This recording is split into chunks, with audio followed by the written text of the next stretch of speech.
G'day, mate. 40 here.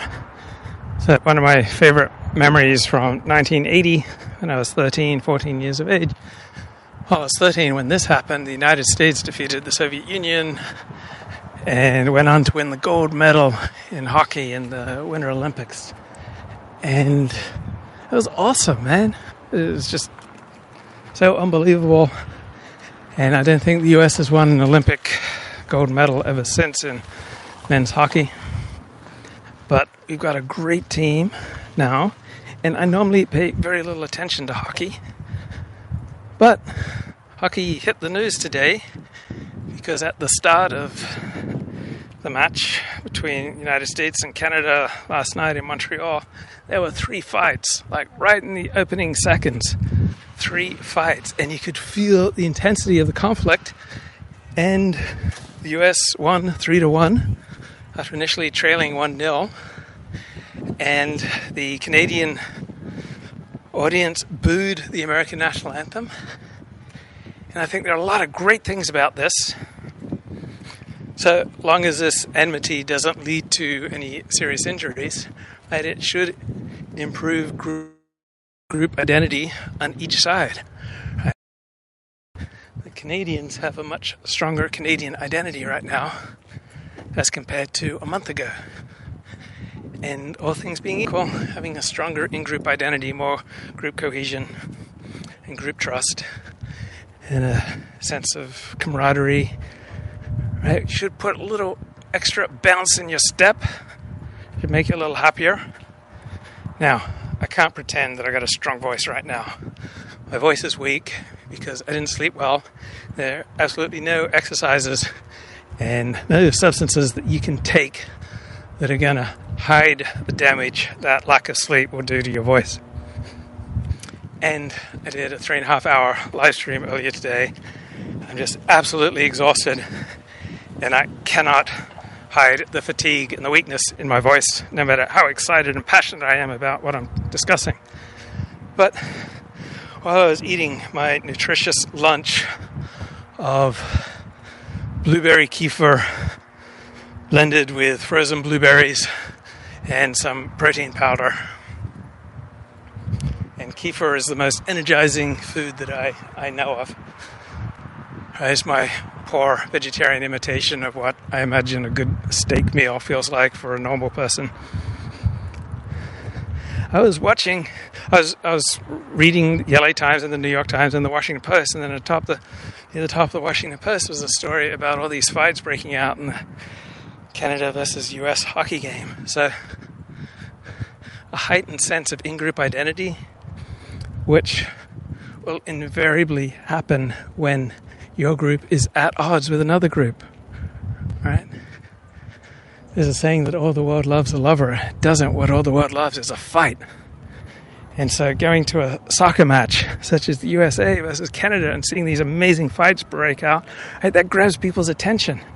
Right? It is so healthy for people to revel in their in-group identity, and there's nothing that brings people together more quickly, more effectively than a shared enemy. All right? That just gets people going. It just cranks them up, and it makes life more vivid, more exciting, more energized. You feel stronger, you got more purpose. You'll find it easier to bond with other members of your in-group. But this comes at a price. I grew up a Seventh-day Adventist in Australia. Grew up at Avondale College, which is near Newcastle, which is about 90 minutes drive outside of Sydney, Australia. And certainly at the time, there were a higher percentage of Seventh-day Adventists in Australia than any other country. And Australia is a resolutely secular country, and they looked on Seventh-day Adventists as a bunch of weirdos. And you'll see this at the beginning of the Meryl Streep movie, Cry in the Dark, where a trucker sees some Adventists and says something highly disparaging. So to be a Seventh-day Adventist in Australia is to take on a minority anti-Australian identity. Right? It's just completely outside the acceptable range of Australian identities. And so non-Adventist Australians have a lot of contempt for Adventist Australians. And that provides stronger group identity for two types of people: Adventist Australians and non-Adventist Australians. And one of the biggest problems for Jews right now in the United States, I'm a convert to Orthodox Judaism, is that the non-Jews love us so much that they have so little hostility towards us. Right? Jewish identity in the United States would be much stronger if there was much more hatred directed at us by non-Jews.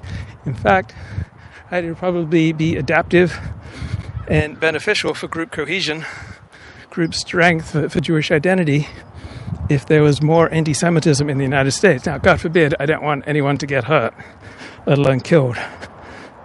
But in Australia, there is one dominant culture.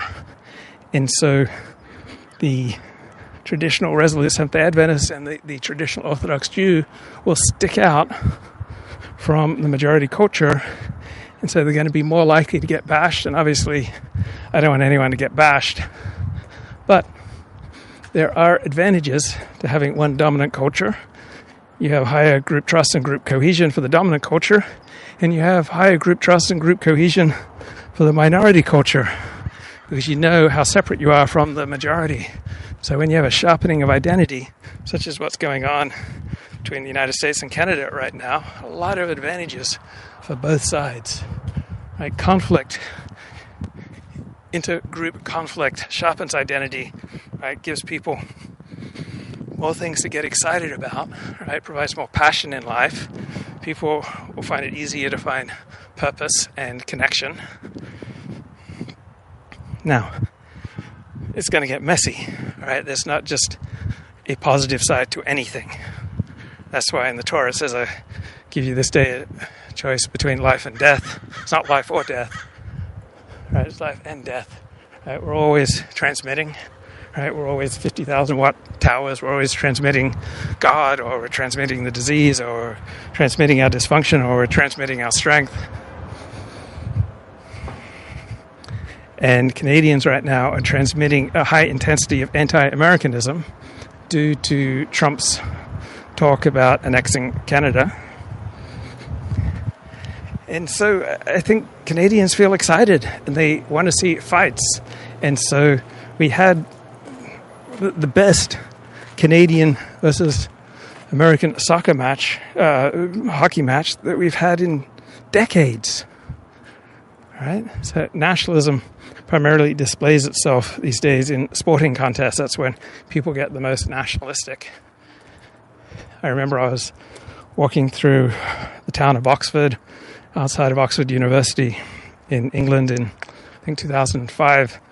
And this short, squat man who was looking for a fight, though I didn't realize at the time, walked by me in a parking lot and asked me if I was a supporter of a particular soccer club. So he was looking for a fight, and I didn't know what he was talking about, so he just ignored me. So obviously, if you have fist fights, people can get seriously hurt and die. So there is some downside to intense in-group identity, but we're naturally tribal. And so I love it that Australia has one dominant cultural identity, but it does come at considerable cost to those who live outside that identity. So where am I going? I'm walking around beside Beverly Hills. Damn, you need energy. Yep, I'm exhausted, bro. Absolutely exhausted. So everything comes with a price, including in-group identity. The stronger your in-group identity, the stronger your sense of victimhood, and the more blind you will be to all sorts of matters, because ties bind and blind. When you're bound to other people, that's usually a pretty healthy, happy, and strengthening and energizing way to live your life. But it will come at a cost of your clarity. And many Orthodox Jews I know from Australia, they prefer living in the United States because they're much less likely to be bashed for their Orthodox Judaism or to be verbally assaulted. So many of my Orthodox Jewish friends from Australia, they recall every time they walk to synagogue wearing distinctive traditional Jewish garb, such as a yarmulke, etc., right, they would get verbally assaulted. And that's not fun, right? Often it will take place in front of the family, in front of the wife. There's a sense of threat. And unfortunately, many Orthodox Jews and Yeshiva students have been beaten up because of this hegemonic Australian identity. But on the other side, think about all the strength, the energy, the enthusiasm, the clarity, the guidance, the sense of in-group cohesion and identity that members of the one dominant group in Australia get to feel, right? When I go back to Australia, right, there is a sense of a monoculture and a sense of togetherness and cohesiveness and levels of group trust just off the charts compared to living in Los Angeles. So nationalism, love of one's country, significantly depends upon loathing of your neighbor. Right? Canadian identity correlates with hatred of the United States. Right? The more you love Canada, the more likely you are to hate America. The more you hate America, the more likely you are to love Canada. Same with Mexico. Right? The stronger your Mexican identity, the more likely you are to hate the United States. The stronger your Jewish identity, the more likely you are to have negative feelings about Muslims and Christians. The stronger your Christian identity, the more likely you are to have negative feelings about Jews, Judaism, Islam, and Muslims. And so nationalism can be a blast, right? It's dangerous. It's like a fire. You don't know who exactly is going to get consumed. But fire serves many useful and pro-social purposes. But it's also dangerous, can get out of control, and a lot of people can get hurt.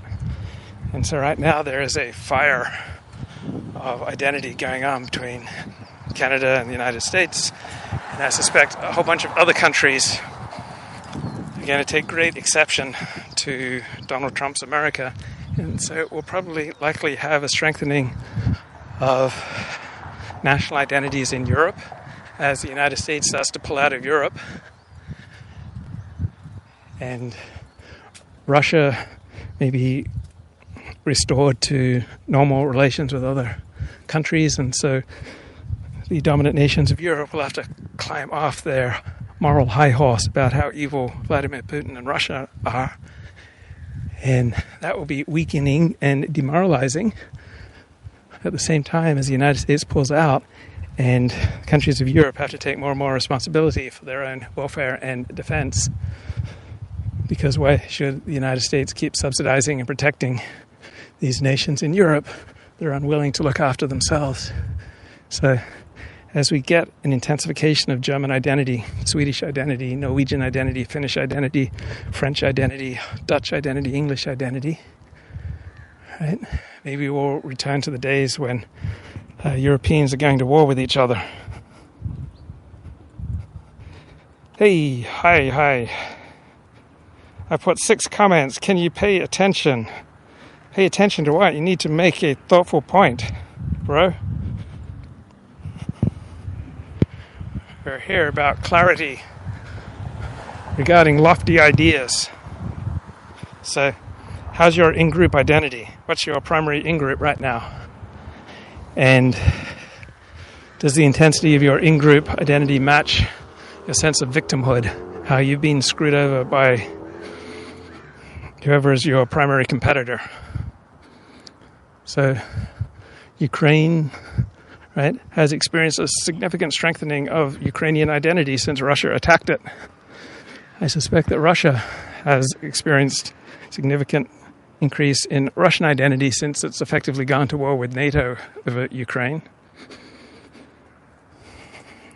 As NATO falls apart, right, England and France and Germany, I expect each country will experience a strengthening of their in-group identity, and that will likely be matched with increased negative attitudes towards their neighbors. My name is Memphis. My favorite color is lilac. That's beautiful. I'm so glad. So the more Christian you are, the more intensely Christian or Jewish or Egyptian you feel, right? The more likely you are to have negative feelings about competing identities, which makes the world a more exciting place, a more lively place, and at times a more dangerous place.